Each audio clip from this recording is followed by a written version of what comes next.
Practical हो रहा है, ठीक है। तो अभी तक आप लोगों ने कितने प्रैक्टिकल्स किए हैं? मैम एक किया है ना हमने। हाँ एक। हाँ या बायोलॉजी? फिजिक्स।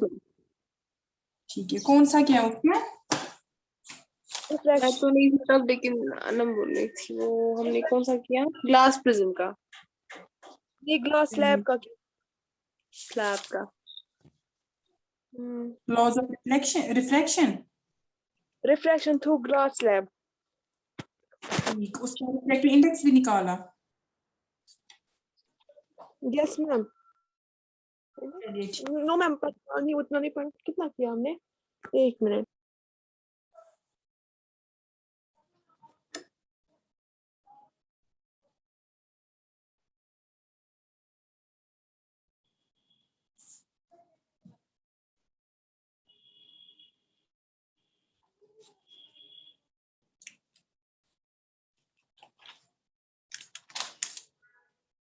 वो आप लोगों ने आधा ही किया है या पूरा किया है?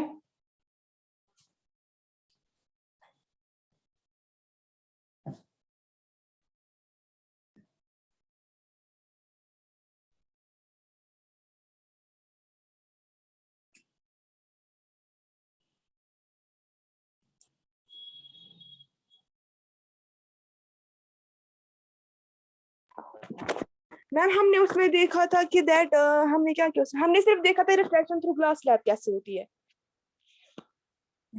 ठीक, रिफ्रैक्टिव इंडेक्स नहीं निकालना है। चलिए कोई नहीं, आज हम बायोलॉजी का कर रहे हैं प्रैक्टिकल, ठीक है।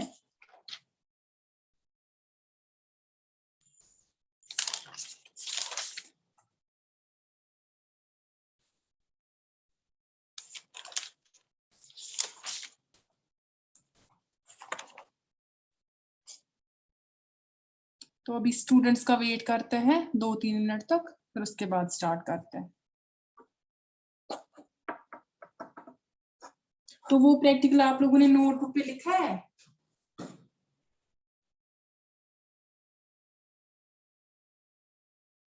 मैम लिखा नहीं है, सिर्फ ग्राफ पे बनाया था एंड स्क्रीनशॉट उठाया था उसका। चलिए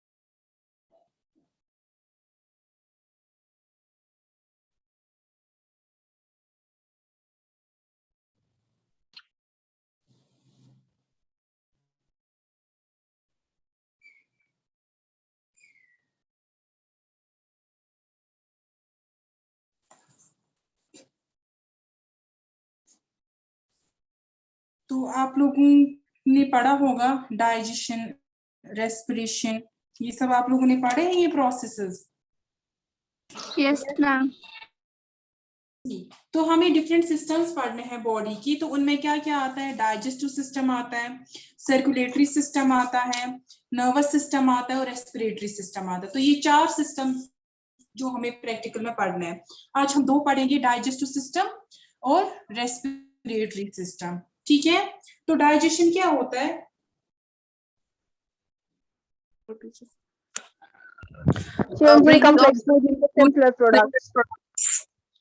जी, breaking of the food into simpler products and energy. Digestion जो होता है ये वो प्रोसेस होता है जहां पे जो कॉम्प्लेक्स फूड होता है, कॉम्प्लेक्स फूड, ठीक, वो मैकेनिकली और केमिकली ब्रेक डाउन होता है एक सिंपलर फॉर्म में और एब्जॉर्बेबल फॉर्म में, ठीक, जो एब्जॉर्ब हो जाए। इस प्रोसेस को हम डाइजेशन बोलते हैं। अब जो ह्यूमंस में डाइजेशन जो होता है वो होता है डाइजेस्टिव सिस्टम के थ्रू। ठीक, ये जो सारा डाइजेशन होता है, इसमें जो डाइजेस्टिव सिस्टम में जो पार्ट्स आते हैं, जो ऑरल कैविटी से लेकर नीचे एनस तक जो सारा आता है, इस सब को हम बोलते हैं डाइजेस्टिव सिस्टम, या हम इसको बोलते हैं एलिमेंट्री कैनाल, ठीक, या हम इसको गट बोलते हैं। ठीक है, ठीक। तो डाइजेशन जो है वो माउथ से स्टार्ट होती है, उसके बाद आप लोगों ने पढ़ा होगा फिर इनमें ग्लैंड्स का रोल है, उन ग्लैंड्स से जूसेस निकलते हैं। फिर एंजाइम्स का आप लोगों ने पढ़ा होगा कि डाइजेशन में जो मेन रोल है वो एंजाइम्स का होता है।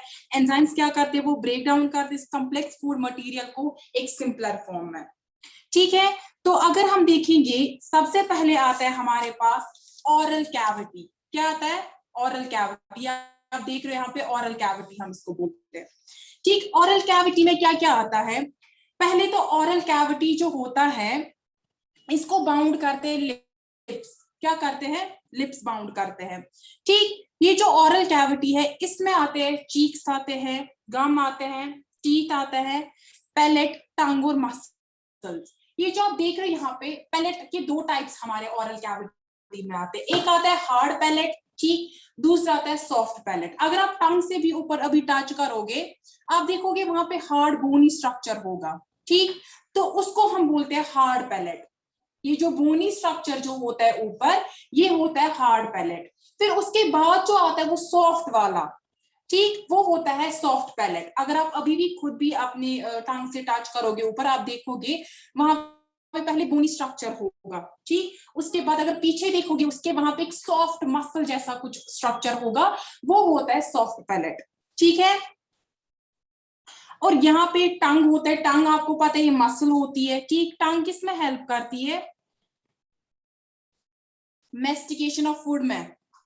हाँ, मेस्टिकेशन ऑफ फूड। सही।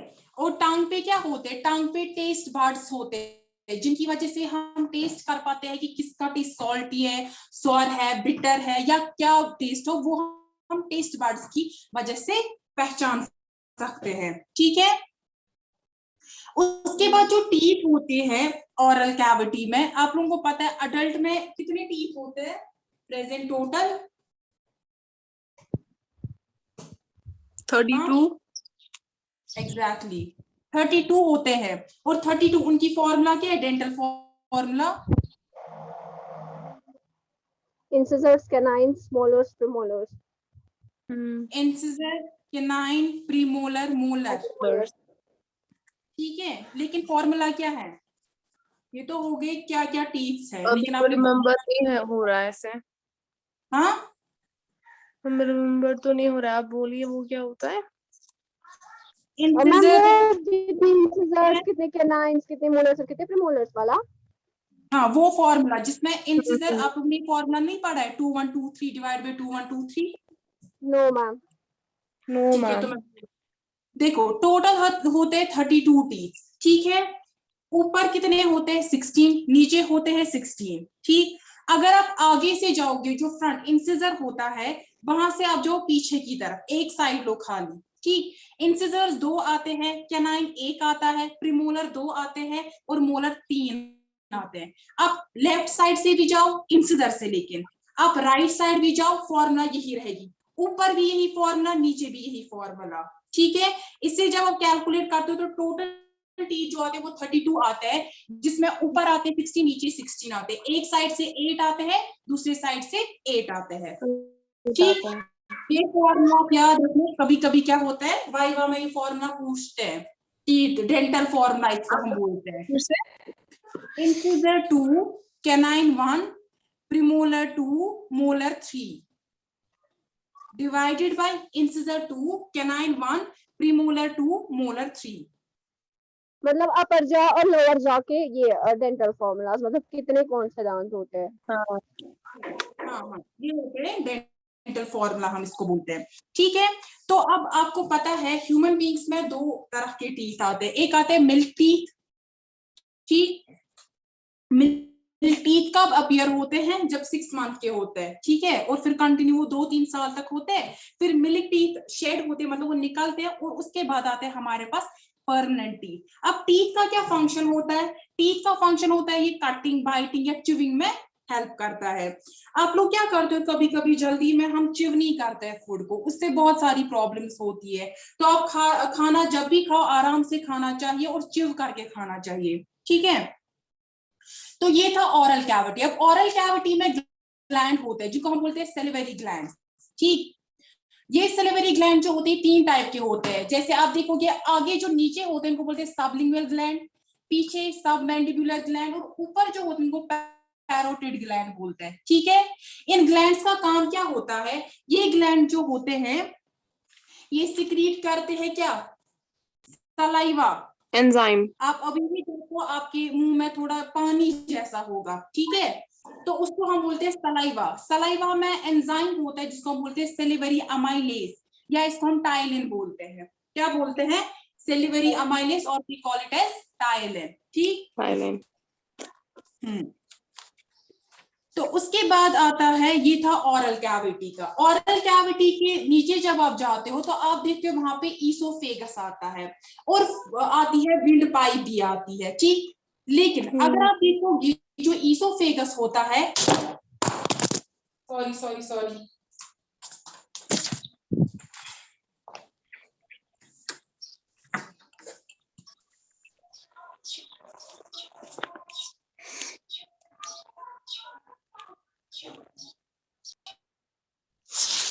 सॉरी स्टूडेंट्स, ये गिर गया फोन गलती से। No problem ma'am.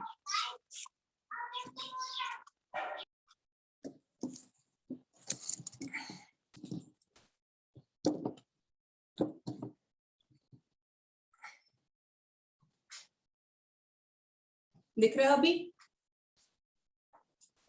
Yes ma'am. ठीक है। तो ईसोफेगस जो होता है, और वहां पे एक आती है विंड पाइप। विंड पाइप जो होती है वो आगे की तरफ होती है और ईसोफेगस पीछे की तरफ होती है। ईसोफेगस को फूड पाइप भी बोलते हैं। उसके ऊपर होते हैं एपिग्लॉटिस, ठीक है, ये दिखाया इन्होंने एपिग्लॉटिस। एपिग्लॉटिस जो होता है ये हम बोलेंगे मानेंगे प्लेट की तरह होता है। जब हम खाना खाते हैं, अब वहां पे 2 पाइप्स आती है, wind pipe, food pipe. Food pipe यानी ईसोफेगस, ठीक है।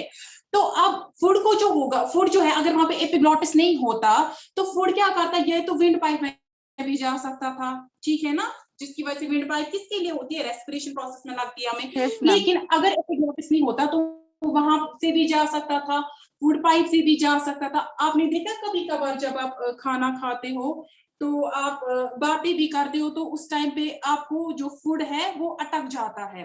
वो क्यों होता है? क्योंकि एपिग्लॉटिस जो होता है वो प्रॉपरली उस टाइम वर्क नहीं करता है। एपिग्लॉटिस का काम होता है जब हम खाना खाते हैं उस विंड पाइप को कवर करना, ठीक, उस विंड पाइप को कवर करना। लेकिन जब आप बातें करते हो क्या होता है, खाना जो विंड पाइप में चला जाता है, जिसकी वजह से आपकी सांस जो है उसमें प्रॉब्लम आती है, सांस लेने में, खाना अटक जाता है।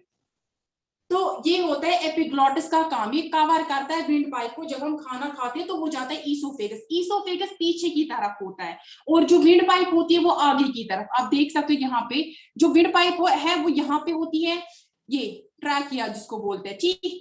और ये जो ईसोफेगस होता है ये पीछे की तरफ होता है हमें, ठीक है।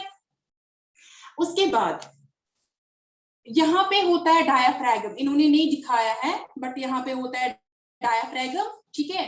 उसके ऊपर आता है रेस्पिरेटरी सिस्टम, और डायाफ्रागम के नीचे क्या आता है? स्टमक आ जाता है हमारा, ठीक। अगर हम देखेंगे जो ईसोफेगस होता है ये 25 सेंटीमीटर लॉन्ग होता है। कितना होता है? 25 सेंटीमीटर लॉन्ग होता है। उसके बाद स्टमक जो होता है, स्टमक में 3 पार्ट्स आते हैं, ठीक। ऊपर वाला इसको क्या बोलते हैं? फंडस बोलते हैं, ठीक है। और ये आती है बॉडी, और जी यहाँ पे कर्वड होता है, इसको हम बोलते हैं पाइलोरस। क्या बोलते हैं? पाइलोरस। समझ आ रहा है? Yes, ma'am. ठीक है। तो आप लोगों ने ये सब पढ़ा होगा वैसे डाइजेशन प्रोसेस में, तो ज्यादा इसमें प्रॉब्लम नहीं होगी, ठीक। तो स्टमक जो होते हैं इसमें क्या होते हैं? इसमें एक रिज लाइक स्ट्रक्चर होता है, ये बॉडी में होता है। ये वाला जो है पोर्शन, ये बॉडी का पोर्शन, उनको बोलते हैं रिगे, ठीक है। ये रिज वाला पोर्शन जो होता है इसको हम बोलते हैं रिज। और स्टमक से क्या जूसेस निकलते हैं? कौन से जूसेस निकलते हैं स्टमक से? सिक्रीट कौन से जूसेस होते हैं?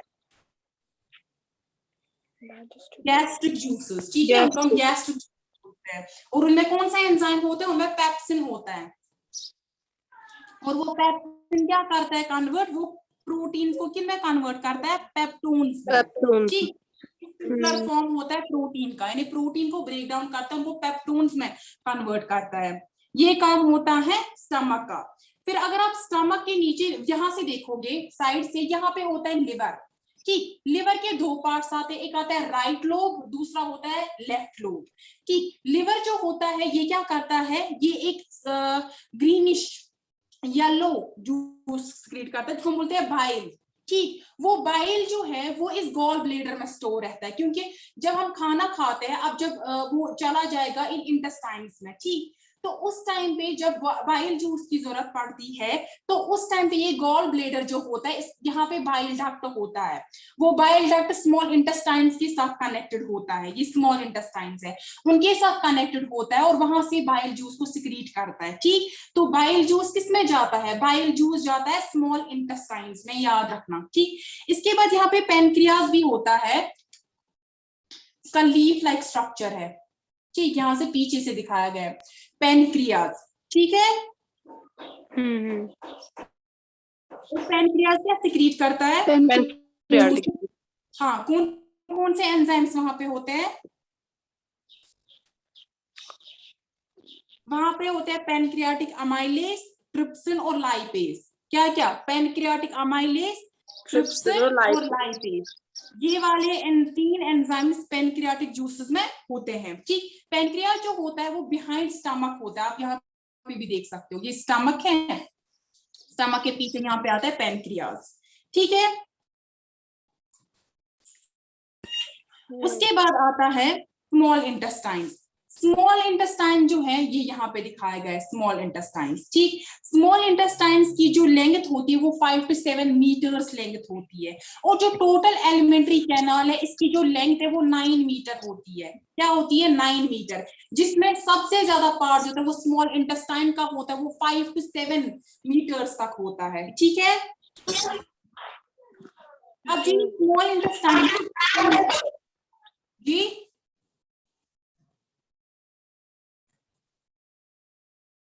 समझ आ रहा है? Yes ma'am. Yes, ma'am. ठीक है, ठीक, तो उसके बाद स्मॉल इंटेस्टाइन जो होता है इसके 3 पार्ट्स आते हैं। एक आता है ड्यूडेनम। ड्यूडेनम कहाँ पे आता है? स्टमक जहां पे खत्म होता है वहां से ड्यूडेनम स्टार्ट होता है, यहाँ पे आप देखिए। ठीक, उसके बाद आता है जिजिनम।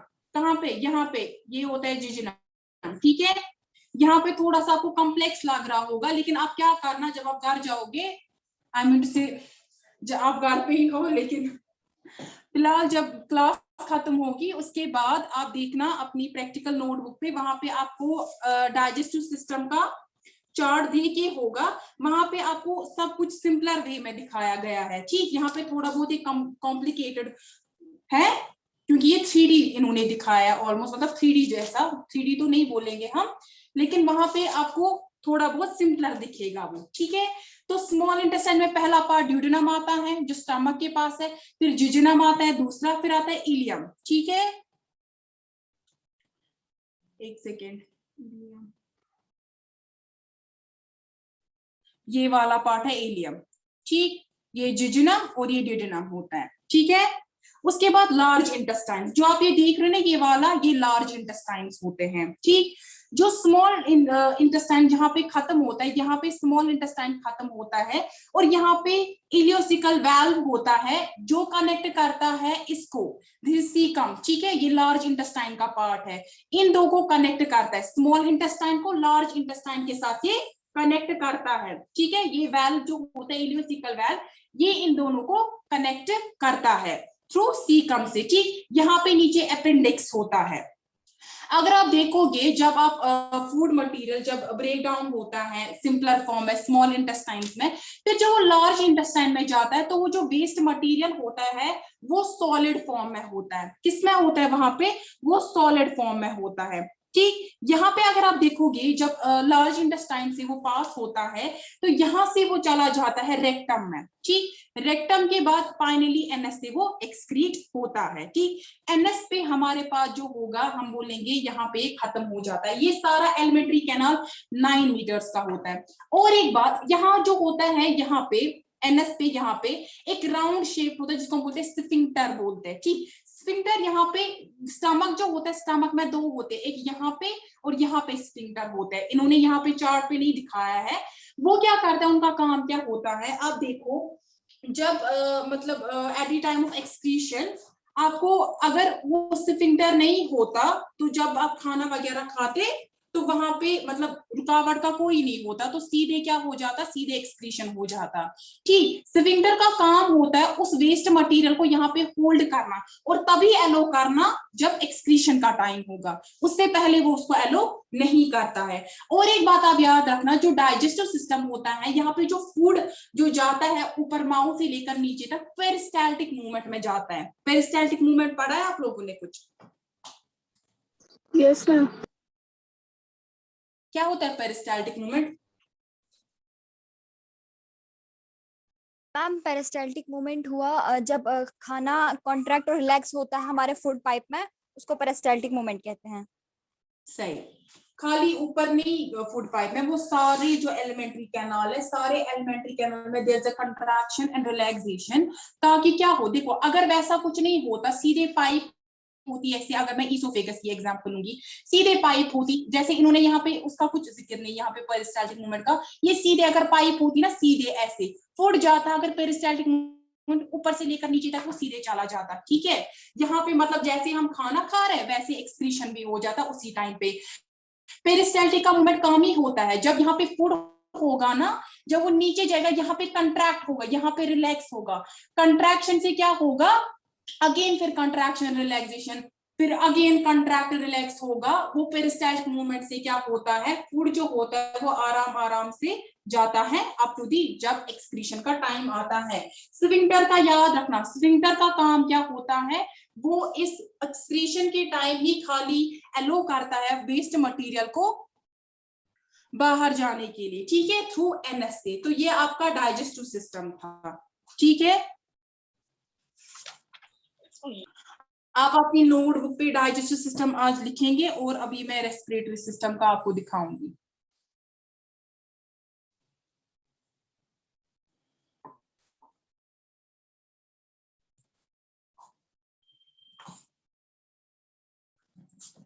ऐसे आप लोगों को बहुत सारी प्रॉब्लम्स हो रही होंगी क्योंकि चार्ट आगे नहीं है आपको अवेलेबल सामने, यहाँ वीडियो कॉल पे ये जूम क्लास पे दिखाना पड़ रहा है, अगर सामने होता वैसे ज्यादा समझ आता। विंटर्स में पढ़ा था तो उससे थोड़ा सा हो रहा है, हमने विंटर्स में थोड़ा सा पढ़ा ना, तो इस वजह से क्लियर हो रहा है। और हमने शायद एक ही बता रही थी, मतलब डायग्राम कॉपी पे।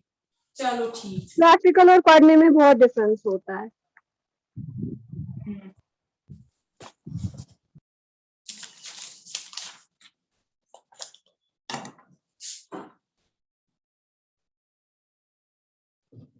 ठीक, ये आपका है रेस्पिरेटरी सिस्टम। ठीक है, दिखाई दे रहा है कुछ? हम ऊपर रखिए थोड़ा सा। एक सेकेंड।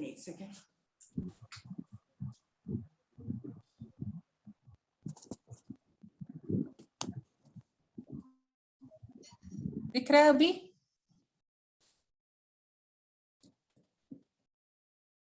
दिख रहा है? ठीक, दिख रहा है। तो ये है आपका रेस्पिरेटरी सिस्टम। रेस्पिरेशन क्या होता है? Breathing in pure air and breathing out impure air. जी, breathing in pure air and breathing out impure air. ये भी एक डेफिनेशन है, बट रेस्पिरेशन का हम एक और डेफिनेशन बोल सकते हैं कि एक्सचेंज होता है गैसेस का।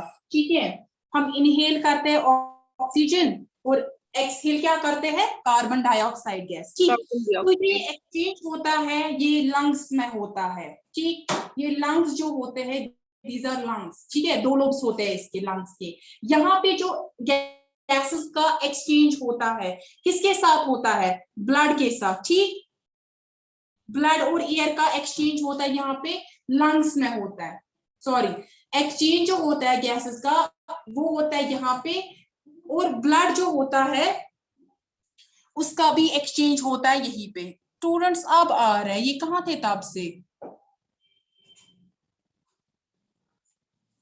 तो ये जो सारा है इसको हम बोलते हैं रेस्पिरेटरी सिस्टम, या हम इसको बोलते हैं कंडक्टिंग सिस्टम।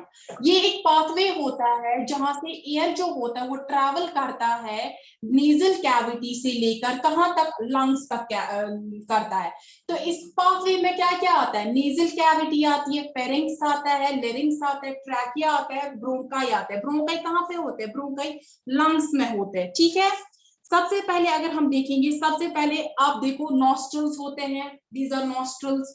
जो होल्स होते हैं आपको पता है वो, ठीक है, ये जो होल्स होते हैं ना नाक के सामने से, इनको हम नॉस्ट्रल्स बोलते हैं, ठीक, समझ आ रहा है? Yes ma'am, yes ma'am. ठीक, तो Yes, ma'am. नॉस्ट्रल्स के ये वाली पैसेज आती है, इसको हम नेजल कैविटी बोलते हैं। क्या बोलते हैं हम इसको?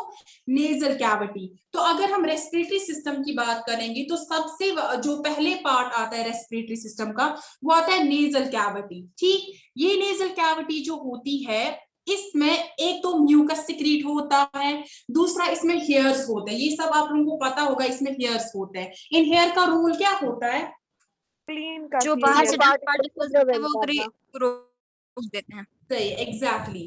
तो इन मैम हेयर्स म्यूकस का का क्या फंक्शन होता है? हाँ, म्यूकस का क्या फंक्शन होता है? म्यूकस जो moist होता है करता है उस डस्ट उसका भी जो जी मुझे मैम सुनाई शायद नहीं दे रहा है।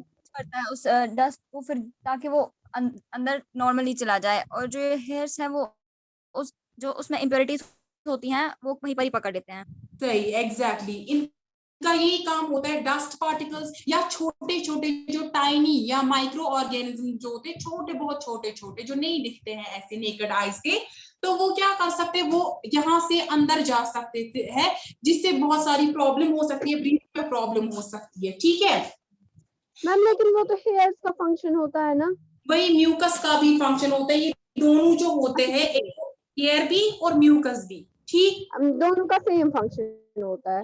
देखो म्यूकस जो होता है इसका होता है टाइनी ऑर्गेनिजम्स के लिए, ये जो म्यूकस सिक्रीट होता है उनको मतलब मारना वहीं पे, ठीक है। और जो हेयर पार्टिकल्स होते हैं, जो डस्ट वस्ट वगैरह आप लोगों ने देखा होगा नाक में होता है कभी कभार, ये जो होते हैं डस्ट पार्टिकल्स वगैरह, ब्लैक कुछ भी जो भी होता है, फिर नाक वाक साफ करते हो तो तब आप देखते हो कि थोड़ी बहुत डस्ट वगैरह होती है हमारे नाक में, वो सामने रुक जाती है, वो इन्हीं हेयर्स की वजह से रुक जाती है, ठीक। तो जी नेजल कैविटी होती है, पहले नॉस्ट्रल स्टार्ट होते हैं, नॉस्ट्रल्स के बाद नेजल कैविटी आती है।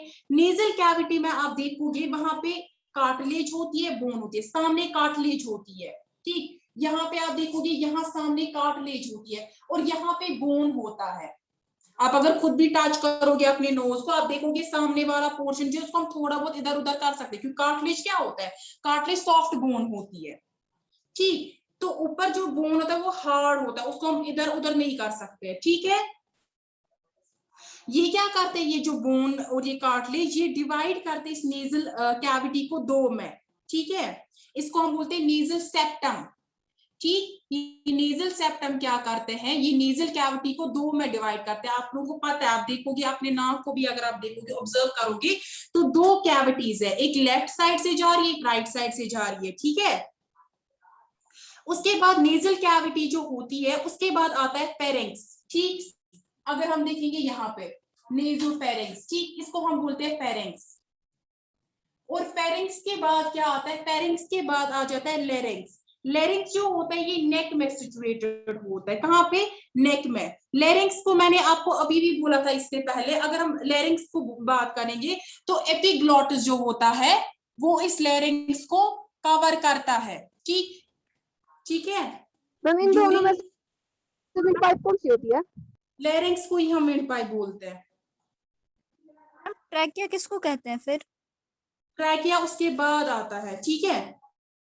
ट्रैकिया ये वाला मैम पोर्शन, लेरिंग्स फेरिंग्स फिर से ये कीजिए। राउंड देख रहे हो ना जो कार्टिलेजिनियस के होते हैं, ये राउंड राउंड, ये ट्रैकिया होता है, ठीक। ये देखो आप यहाँ पे दिखाया गया है ट्रैकिया। मैम लेरिंग्स फेरिंग्स फिर से रिपीट कीजिए। देखो अगर हम देखेंगे जो ये होता है नेजल कैविटी जो होती है, नेजल कैविटी के बाद आ जाता है फेरिंक्स आता है, ठीक है। वहां पे इंटरनल नॉस्ट्रल्स प्रेजेंट होते हैं, जो आगे वाले दो होते हैं इनको हम एक्सटर्नल नॉस्ट्रल्स बोलते हैं, ठीक। उसके बाद नेजल कैविटी के बाद और नॉस्ट्रल्स आते हैं जिनको हम इंटरनल नॉस्ट्रल्स लेकिन बोलते हैं। इंटरनल नॉस्ट्रल्स के बाद फेरिंक्स आता है, यानी नेजल कैविटी जो है ये ओपन होती है फेरिंक्स में, ठीक है। लेरिंग्स जो होता है, लेरिंग्स को हम वॉइस बॉक्स भी बोलते हैं, क्या बोलते हैं? अच्छा, लेरिंग्स को वॉइस बॉक्स बोलते हैं, फेरिंक्स को विंड पाइप बोलते हैं। फेरिंक्स को नहीं, ट्रैकिया को विंड पाइप बोलते हैं। फेरिंक्स ऊपर आता है। अब शायद अभी बोला ना, शायद होगी स्लिप ऑफ टंग, मैंने बोला होगा। मैंने क्या बोला? आपने बोला लेरिंग्स को कहते हैं विंड पाइप, लेरिंग्स फेरिंक्स को कहते हैं या अभी साउंड आपने बॉक्स, लेरिंग्स को वॉइस बॉक्स या साउंड बॉक्स भी बोलते हैं। Yes ma'am. अच्छा ठीक। यहाँ पे इन्होंने मेंशन ही नहीं किया है लेरिंग्स, वरना मैं आपको दिखाती हूँ। लेरिंग्स जो होता है तो यहाँ पे ऐसे होता है राउंड शेप्ड, अगर आप देखते हैं यहाँ पे इन्होंने लेकिन नहीं दिखाया है, वो यहाँ पे होता है लेरिंग्स, ठीक है। लेरिंग्स के ऊपर होता है फेरिंक्स, ठीक, जो मैंने यहाँ आपको दिखाया। देखो पहले नॉस्ट्रल्स, नॉस्ट्रल्स के बाद नेजल कैविटी, नेजल कैविटी के बाद फेरिंक्स, फेरिंक्स, ठीक है। फेरिंक्स के बाद आ जाता है लेरिंग्स, वो यहाँ पे होता है जो राउंड शेप्ड होता है, इन्होंने नहीं दिखाया है। फिर आता है ट्रैकिया, ठीक, ये जो ट्रैकिया इसी को हम विंड पाइप बोलते हैं। और ट्रैकिया में क्या होता है, यहाँ पे आप राउंड राउंड देख रहे हो, ये रिजेस जो होते हैं राउंड राउंड, ठीक, ये कार्टिलेज के होते हैं। क्या होते हैं? ये कार्टिलेज के होते हैं, ठीक है। फिर हाँ, जो जैसे ही जाता है यहाँ लंग्स में, ये ट्रैक ये दो में डिवाइड होता है, वहां पे हम उसको ब्रोंकस बोलते हैं, ठीक, क्या बोलते हैं? ब्रोंकस बोलते हैं, ठीक। और फिर ब्रोंकस जो होते हैं, ये जो दो ब्रांच निकली ना ट्रैकिया की, यहाँ पे एक यहाँ से गई दूसरी, इनको हम बोलते हैं ब्रोंकस। फिर ब्रोंकस जो होते हैं ये फर्दर ब्रांच में डिवाइड होते हैं, जिनको हम बोलते हैं एल्वियोलाई, ठीक। और वही एल्वियोलाई में एक्सचेंज ऑफ गैसेस होता है। ये जो लंग्स होते हैं ना, ये थोरेसिक कैविटी में होते हैं। थोरेसिक कैविटी के बाद रिब केज आती है। देखो ये रिब्स होते हैं ना, दीज आर रिब्स, ये इनको हम बोलते हैं रिब केज, हम बोलते हैं। रिब केज के अंदर क्या आती है? थोरेसिक कैविटी हम बोलेंगे, जहां पे देखो अगर आप लंग्स को हटाओगे वहां पे कैविटी बच रहेगी। कैविटी होती है ना, सीधे जो होल होता है, जो स्पेस होती है, उसको हम कैविटी बोलते हैं, ठीक। तो यहाँ पे जो होती है, यहाँ हम उसको चेस्ट कैविटी बोलते हैं। साइंटिफिक टर्मिनोलॉजी में हम उसको बोलते हैं थोरेसिक कैविटी, ठीक है। यस तो वहां पे प्रेजेंट होते हैं, उनको कवर कौन करता है? रिब केज कवर करता है, ठीक है। Yes ma'am. ठीक, तो ये था आपका रेस्पिरेटरी सिस्टम। तो आप लोग क्या करना, ये प्रैक्टिकल नोटबुक पे उतारना, और इनकी जो डायग्राम्स है वो आप पेंसिल से बनाओगे, ठीक, लेफ्ट साइड से। और आप किस कलर का पेन यूज करते हो? Blue and black? Yes ma'am. Red नहीं यूज करना, ब्लैक यूज करना, बट रेड नहीं यूज करना, ठीक है। Okay ma'am. Yes ma'am. Ma'am इसमें नहीं हमें तो एक्सचेंज ऑफ गैसेस पढ़ना है? किसमें? वो प्रोसेस, हाँ, रेस्पिरेटरी सिस्टम में आप लोगों ने पढ़ा है, यहाँ पे आपको सिस्टम का खाली पढ़ना था, क्या क्या पार्ट्स होते हैं, बस। आप लोगों ने थ्योरी क्लास में पढ़ा होगा ना, रेस्पिरेशन प्रोसेस क्या होता है, डाइजेशन प्रोसेस। मैम पढ़ा है। यस मैम पढ़ा है, मुझे लगा प्रैक्टिकल में मत हमें वो। नहीं, प्रैक्टिकल्स में आपको खाली सिस्टम का देखना था, क्या क्या आता है इसमें, ठीक है। Okay ma'am. ठीक है, तो आप लोगों को समझ आया? Yes ma'am. ठीक, तो कल आपकी थ्योरी क्लास होगी, ठीक है। तो आप आज ये काम प्रैक्टिकल नोटबुक पे लिखना और पीडीएफ बना के आप सेंड करना, ठीक है, जो कि आपका व्हाट्सएप ग्रुप है वहां पे। मैम कब करना है सर? एक ही दिन में कहाँ कंप्लीट होगा? हाँ, एक ही दिन में कहाँ कंप्लीट होगा? चलिए कोई नहीं, 2 दिन लीजिए आप, ठीक है। Okay ma'am. 2 दिन में होगा ना complete? Yes ma'am. Yes ma'am. चलिए अब आपकी क्लास खत्म होती है। मैम अल्लाह हाफिज। मैम अल्लाह हाफिज। बोलो। मैम आपने कल होमवर्क रखी थी ना? हाँ हाँ, आप लोगों ने किए वो क्वेश्चन? वो Yes, उसका भी ma'am. आप पीडीएफ बना के ग्रुप में सेंड करना, ठीक है? मैं देखूंगी बाद में। Okay ma'am. मैम ग्रुप चलिए। बंद है, आप प्लीज वो खोलिएगा।